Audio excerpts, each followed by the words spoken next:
Hello and welcome back to another action-packed episode of Chris the Butcher and Friends. And tonight, my brothers and sisters, it's kind of a review, but it isn't.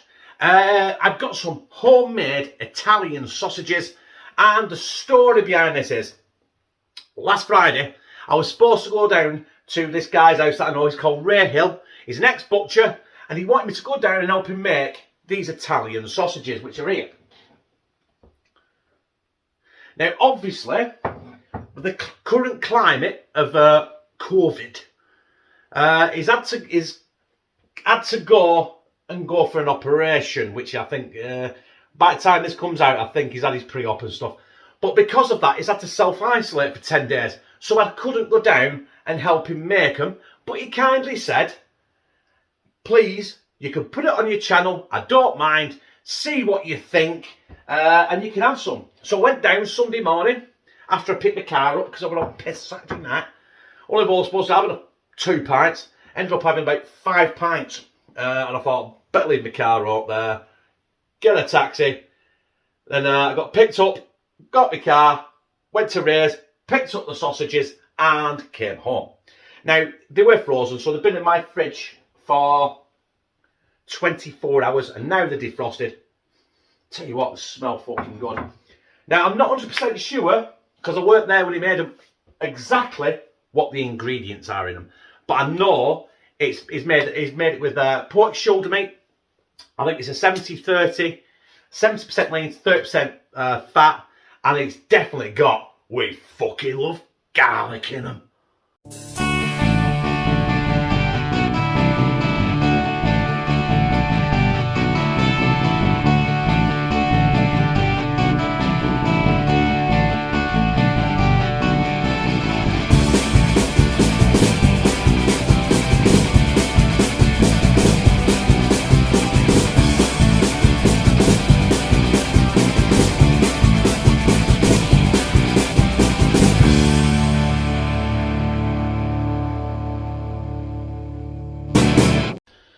As you can see, there's a hefty amount of sausages, and they're actually filled with real sausage skins, which is, so it's a small one, it's a narrow one, so that is a sheepskin.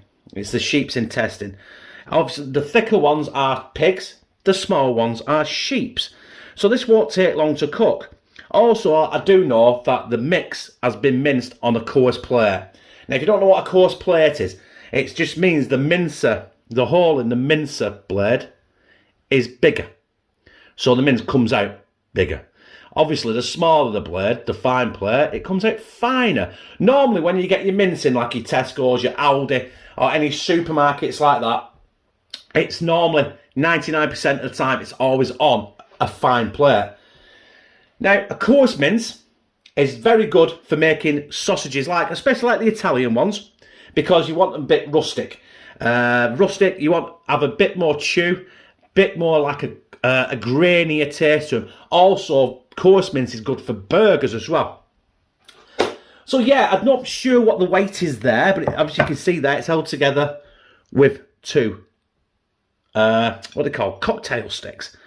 Now, the only thing left to do really with this now is to get it in my griddle pan and cook it. I'm going to cook it on a medium heat, because I don't want to burn it, because I want it to cook through. Even though it's only thin, I don't really pick it up, I don't prop it, I don't want to destroy it. It's not that thin, but I don't want to burn the skins and the outside before it cooks in the middle. Obviously, because you don't want undercooked sausages. And that's what we're going to do now. I'm going to get it in my griddle, and we're going to start cooking it up. And there is my Tefal griddle.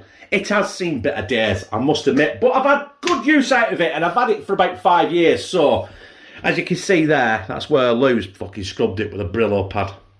Not me, that's fucking Lou for you there. Right. I'm just going to put a bit of, we fucking love garlic fry light in this house. I better turn the hob on, haven't I? Oven, hob on. Which one is it? Oh, for fuck's sake, which one is it? Oh, it's this one. It goes up to 6. I'm going to put it on 4.5, like medium high. I'm going to let that warm up a little bit, and then I'm going to slide these sausages to the best of my capability into that griddle. So our griddle pan is ready for this sausage. And I've got to somehow get it in here without it breaking. Aha! And we have a sizzle. So I'm going to wash this plate in a minute and I'm going to put it back on there when it's cooked. I'm not sure I'm going to cook this for. I'm going to have to eyeball it.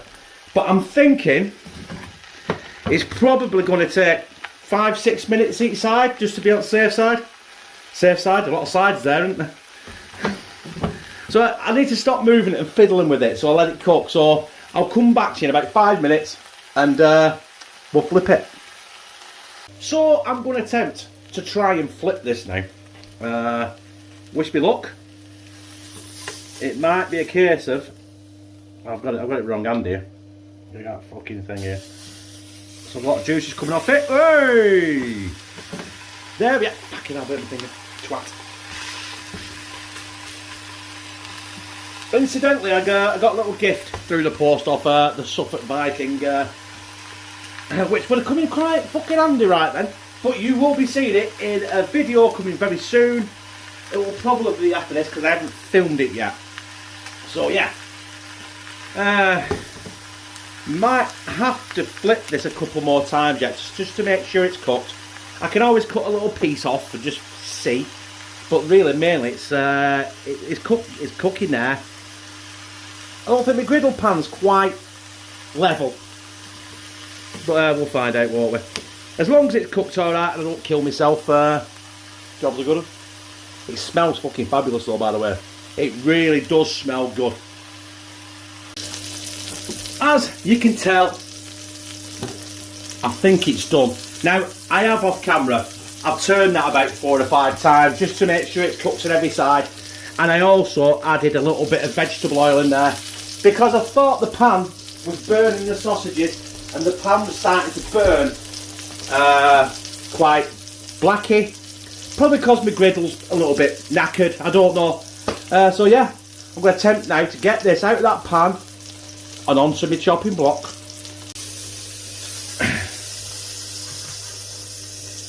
There it is, brothers and sisters. Homemade Italian sausages made courtesy of my friend and ex-butcher, Raymond Hill. So thank you, Ray. I was a little bit gutted that I couldn't come down and help you make them, but obviously needs must, and the time we live in, it was impossible. But at least I'm still getting to try some of Ray's sausage. That sounded so wrong, but then again it meant to fucking sound wrong as well. So yeah, I'm going to let that settle for 5 minutes, just let it cool down and settle down and just, you know, just stop being so fucking red hot, to be honest. And then I'll be able to take the cocktail sticks out, keep it in one piece, and slide a bit down our gizzard. And then I'm going to put a bit on a bagel with some cheese, and I'm going to slide that down my gizzard. And when I've done that, I'm going to slide the rest down my gizzard off fucking camera because I'm a greedy fat bastard. I've let that sit and rest now for a good 5 minutes. And, well, the proof is in the pudding, isn't it? Taste test. Is it going to focus? Anyway, down the gizzard.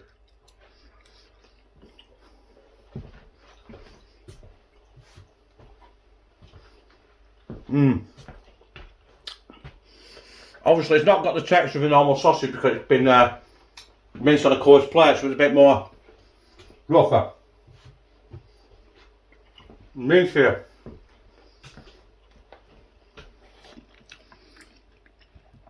But you know what? So I can get a better picture for you there. But just focusing on my fucking fingers, innit?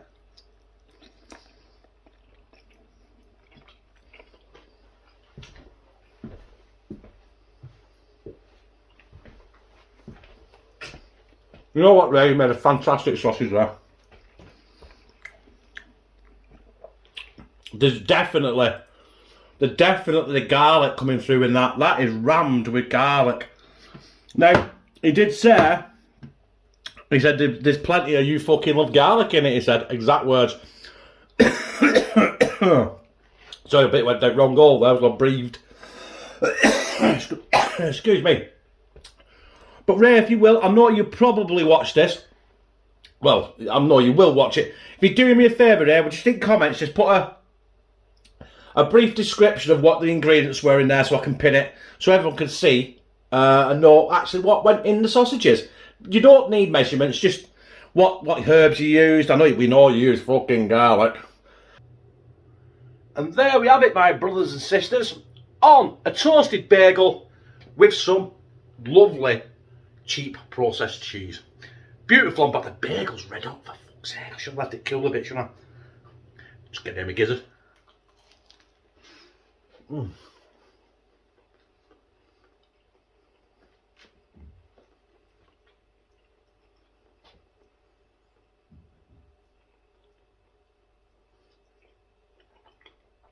That cheese has just made it. You know what I've been missing as well on that is a fucking fried egg.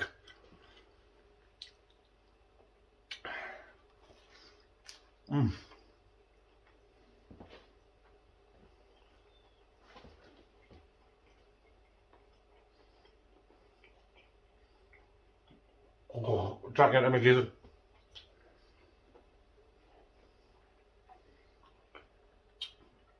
I'm not a speed eater.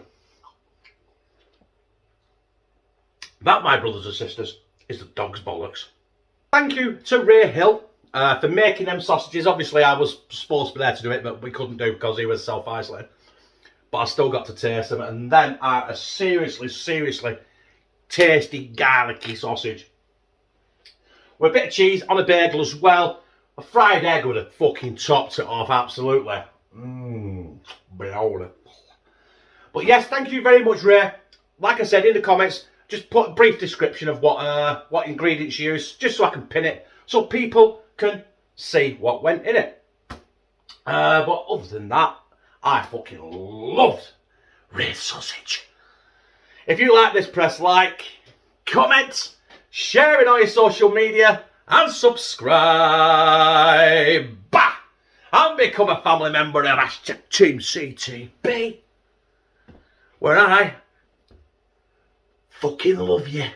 And tonight, my brothers and sisters, we are doing, it's kind of a review.